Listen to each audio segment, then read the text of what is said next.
So I need to figure out why my AFR is climbing so high at the end of the track on 8 pounds of boost. That's what the map sensor was saying. I'm pretty sure it reads correct, but it was saying we're around 8 pounds of boost.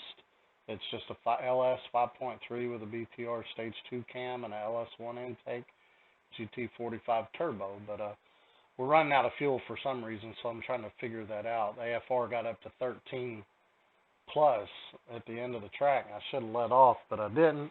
But it didn't hurt anything. It's kind of dangerous to run your AFR that high when you're under a power adder. But we ran a 10.2. I'm not going to go by mile per hour. That's usually the best one to go by.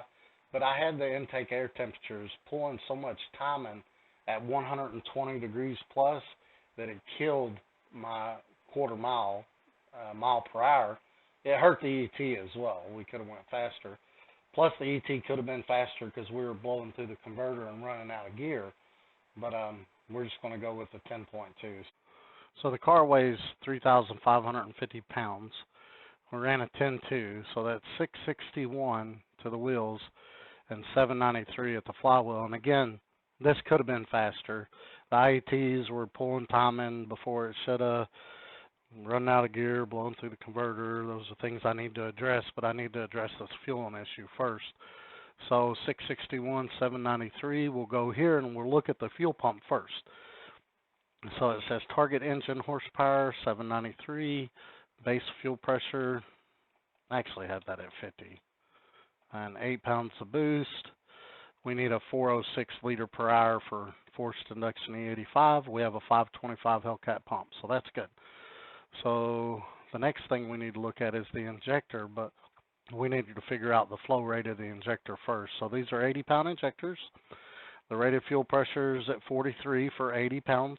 Make sure you change this to whatever you want to look at, pounds or whatnot. And I'm running 50 base pressure. So that makes them 86-pound injectors. So we'll go to this. 8 cylinders, fuel pressure, and we'll just put that 50. Crankshaft horsepower, 793 from over here. It says the wheel and flywheel. And it says we should have 86-pound injectors. So right there, we're maxed out. So we need bigger injectors. So I ordered 142-pound snake eater injectors. So we'll get those in and see what that does. And I also ordered a surge tank. We're going to put a surge tank on it and turn it up even more. So this is the surge tank I ordered. It's just an eBay one. And I got an extra 450 pump, plus the 450 pump that I took out of the car to put the 525 Hellcat motor in there. Pump in, 525 liter per hour Hellcat pump in. So what we'll probably do is put this one back in the tank. And then we'll put the 525 and the 450 in here. And we're not going to need this much until we get a bigger turbo. Those fuel injectors, the 142 snake eater injectors, and the 525 liter per hour pump that's in the tank now should be plenty for that GT45. If not, we'll go ahead and put this in. If it is, then we'll just leave it that way until we get a bigger turbo. And when we get a bigger turbo, we'll put this in. But this holds 2 pumps. What happens is you leave your fuel pump in the tank, and then your tank pumps it to here. And then you got your 2 outlets. We're going to run 8 AN to a Y block to a 10 AN, and then run 10 AN up to the motor. And then I'll split it right before the fuel rails with another Y and run it into the 2 front fuel rails with 8 AN. Then I'll come out the back with 2 8 AN and another Y into a single 8 AN, and I'll run that back to the return. And then this is the overflow. This goes back to the tank. So you got the pumps pumping to the motor, and then it comes back and goes in here. And then you got your tank pumping into here, and then when this gets full, it overflows back to the tank. So that's the way that works.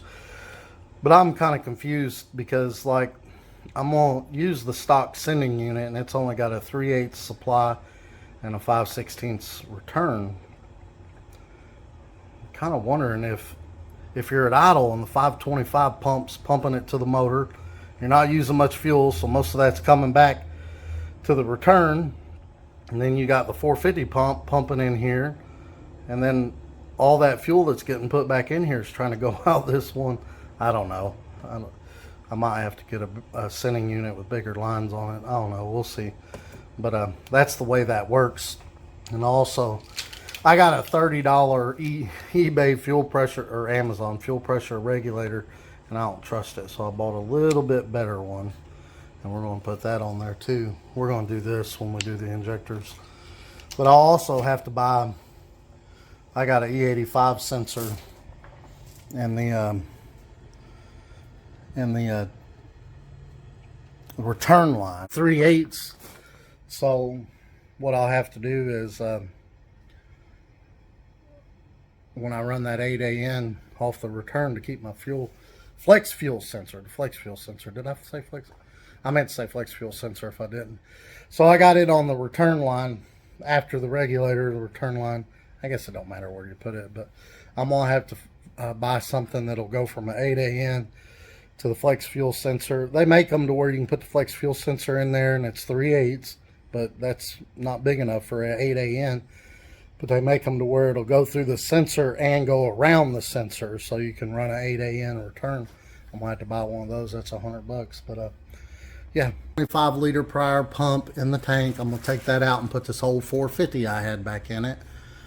And then I bought another 450 Walbro, and we'll put the 525 in here and the 450. The 525 will run all the time.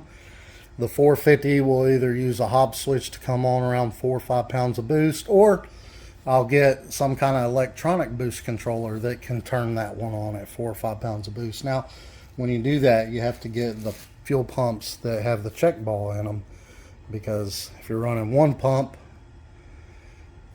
and this one don't have a check ball in it, it's just going to shoot it back out the other pump. So you got to make sure that the pump that you're not running all the time has a check ball in it, and this one does have a check ball in it, so that'll work. But if y'all have any input on that, just let me know. But for now, we're just going to put when we get the 142-pound injectors, we're going to put those in and change to this less cheap fuel pressure regulator and see what that does. And then when we get to the point to where we max out that pump, because I'll probably put another turbo on it, a bigger one, we'll put that surge tank on there. But now, if we put the injectors on there and it's still having fuel problems, then we'll go ahead and put that on there also. But I don't think we're going to need that until we get a bigger turbo. That's what the plans are for that. We're going to get in the 9s for sure on this GT45 turbo. Actually, I probably could have turned it up. I only had it at 17 degrees timing when I ran that 10.2. I probably could have turned that up to 20 and kept the IATs from pulling time until about 150 degrees, which I was asking online. That's what a lot of people are doing. They don't start to pull time until 150 degrees intake air temperature. So if I would have did that, it probably would have run a 9 then on the 8 pounds of boost. But we're going to change springs or put some kind of manual boost control, or some kind of boost control. That manual boost controller just ain't working right. Either way, if it did work right, we're not getting over 8 pounds unless we change springs. But we can change springs or put some kind of electronic boost controller on it and make that turbo go up even higher. That turbo should go to 12 to 14 pounds. That definitely gets in the 9s. But y'all like and subscribe, and I'll keep y'all posted on the videos.